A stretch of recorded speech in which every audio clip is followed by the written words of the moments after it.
शाहाबाद के डीआईजी उपेंद्र शर्मा के बक्सर पहुंचते ही पुलिस महकमे में मच गई हड़कंप। सूबे बिहार में बढ़ते अपराध को देखते हुए गुरुवार को शाहाबाद डीआईजी उपेंद्र शर्मा बक्सर पहुंचे। उपेंद्र शर्मा के बक्सर पहुंचने की खबर के बाद पुलिस महकमे में हड़कंप मच गई। बक्सर पहुंचे डीआईजी उपेंद्र शर्मा ने पुलिस कार्यालय और पुलिस लाइन का निरीक्षण किया। निरीक्षण के दौरान उन्होंने कई चीज़ों की बारीकियों से जांच की, जिसके बाद उन्होंने अधिकारियों को अहम दिशा निर्देश दिए। इस दौरान मीडिया से बातचीत करते हुए उपेंद्र शर्मा ने कहा कि साल में एक बार पुलिस कार्यालय और पुलिस केंद्र का निरीक्षण करना होता है, लिहाजा इसी कड़ी में मैं यहाँ पहुँचा हूँ, जिसके अंतर्गत पुलिस लाइन में भी इंस्पेक्शन किया गया। इसके अलावा थानों में जब्त वाहनों और केसों को लेकर भी निरीक्षण किया गया। हालांकि उन्होंने डुमरांव और बक्सर में केसों की अनुसंधान में धीमी गति पर अपनी चिंता जताई है। साथ ही साथ उन्होंने गंभीर लंबित कांडों में त्वरित कार्रवाई करने का अधिकारियों को निर्देश दिया है। वहीं डीआईजी उपेंद्र शर्मा ने अवैध बालू खनन के मामले में भी बताया कि जिला मुख्यालय को निर्देश प्राप्त हुआ है, जिस पर अमल करके कार्रवाई की जा रही है। शाहाबाद के डीआईजी बनने के बाद दूसरी बार उपेंद्र शर्मा बक्सर पहुंचे थे। दरअसल इससे पहले एक बार वह यहां का निरीक्षण कर चुके हैं। डीआईजी ने यह भी कहा कि केसों के पेंडिंग को लेकर निरीक्षण करने का दौर लगातार चलता रहेगा और आगे भी मैं आता रहूंगा। डीआईजी के मुताबिक अगर सुरक्षा के लिहाज से भी बात करें तो यूपी और बक्सर का बॉर्डर एरिया होने के कारण यहाँ चौकसी को और बढ़ाई जा रही है, ताकि विधि व्यवस्था को सुचारू रूप से चलाने में पुलिस को सहयोग मिल सके। पुलिस लाइन का इंस्पेक्शन होता है। एज ए डीआईजी हमको हर जिला के पुलिस कार्यालय और पुलिस लाइंस का इंस्पेक्शन एक साल में एक बार करना है।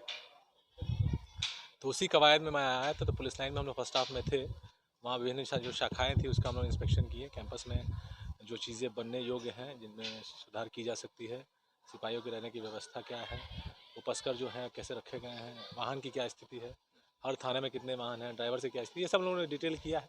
उसका एक रिपोर्ट मैं इशू करूँगा। और पिछले जब मैं आया था तो आप लोगों को मैंने बताया था कि मेरा एक एजेंडा है कि जो गंभीर अपराध है और ख़ास करके जो पुराने केसेस हैं उसके इन्वेस्टिगेशन और डिस्पोजल की बात। तो अभी एएसपी डुमरांव छुट्टी पे हैं, तो उनके यहाँ थोड़ी कमी पाई गई है। हालांकि डीएसपी जो हेडक्वार्टर हैं और प्रभार में है, तो वहाँ थोड़ा सा विलम्ब देखा गया है। और सदर का मैंने देखा तो एक चीज़ इसमें थोड़ी सी त्रुटि रही है कि थोड़ा डिले अभी ये लोग किए हैं। हालांकि इसमें सुधार की इन लोगों ने बात बताई है।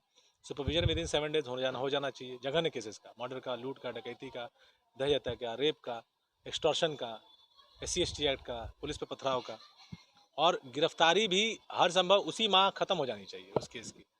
तो ये जनवरी माह का जो केसेस था उसको हमने आज देखा, और इसी तरीके से फरवरी का माह का जो केस होगा मार्च में हम लोग फिर से एक बार देखने आएंगे। तो आज 2 बातें थी, इसकी वजह से मैं आया था, और कोई विशेष बात नहीं। सर, चारों जिला में बक्सर में टिके हुए हैं, कई बार ट्रांसफर भी हुआ है, लेकिन वो नहीं, अभी जस्ट ट्रांसफ़र हुआ है। अभी आप लोगों ने देखा होगा डीआई साहब ने आरक्षियों का ट्रांसफ़र किया है। मेरे जो पूर्ववर्ती डीआई थे उनके आदेश से निर्गत हुआ है, और उसका अनुपालन भी हो रहा है। हमको लगता है कि मोर देन 80% अनुपालन हो गया है, और लोग विरमित हो गए हैं, और लोग अपने नए जिले के लिए योगदान करने प्रस्थान भी कर चुके हैं। हमारे साई हैं जो यहाँ लगभग 12 साल से टिके हुए हैं। नहीं, अब स्पेसिफिक केस मैं नहीं देख सकता, मैं उसको देखना पड़ेगा, उसको समीक्षा हम लोगों को करना पड़ेगा। एक ब्लैंकेट ऑर्डर था कि 6 साल एंड बियॉन्ड लोगों को ट्रांसफ़र कर देना है। रेड एंड व्हाइट सेंट को लेकर के जिलाधिकारी की लगातार कार्रवाई चल रही है। चारों जिलों में शाहाबाद इलाके के लिए क्या गाइडलाइन दे रहे हैं? देखिए, इसमें निष्पक्षता से कार्रवाई करना ही एक मतलब कि सकारात्मक मापदंड है। जो लोग सरकार ने जो कार्रवाई की है वो इस बात का इशारा के लिए है कि आप दाएं बाएं नहीं कर सकते। एक हाई प्रायोरिटी मैंडेट में है, और आप लोगों ने देखा होगा कितनी गंभीर स्तर पर कार्रवाई हुई है। तो अवैध खनन को रोकना का प्रयास करना, उसमें फेल होना एक बात है, लेकिन उसके साथ मिल जाना ये क्षम्य नहीं है। यही मैसेज उस कार्रवाई से दी जा रही है। सर, अंतिम तो उन केसेस को हमको देखना पड़ेगा, उनको केसेस को देखना पड़ेगा।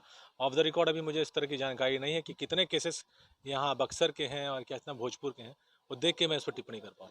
सर, FIR को लेकर कैसे मामले आते हैं कि अक्सर लोग कहते हैं कि हमारा FIR नहीं, उसमें देखिए कानून स्पष्ट है। थानाध्यक्ष को FIR करना है, और अगर कोई आवेदन आता है इस पर FIR बनता है तो उस पर शैल FIR का निर्देश है, मतलब तो करना ही करना है। लेकिन उसके बावजूद इंटरप्रिटेशन की कमी हो सकती है, थानाध्यक्ष की अपनी मनमानी हो सकती है।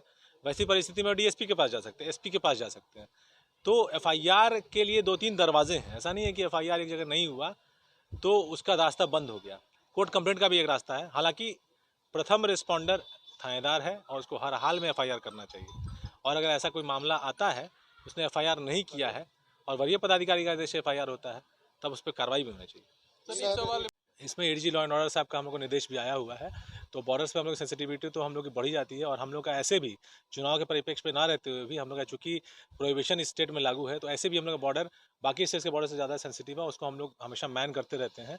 और जैसे हम लोग के यहाँ जो बॉर्डर है उसमें लगभग अंतिम फेजेज में चुनाव है, तो जैसे जैसे चुनाव आगे बढ़ेगा मुझे लगता है इस माह के अंत से सेंसिटिविटी और बढ़ जाएगी, और हो सकता है तो सीमावर्ती जिले के साथ हम लोग की बैठक भी हो, तो जैसा वहाँ से हम लोग को सहयोग का कल्पना की जाएगी वैसा हम लोग सहयोग।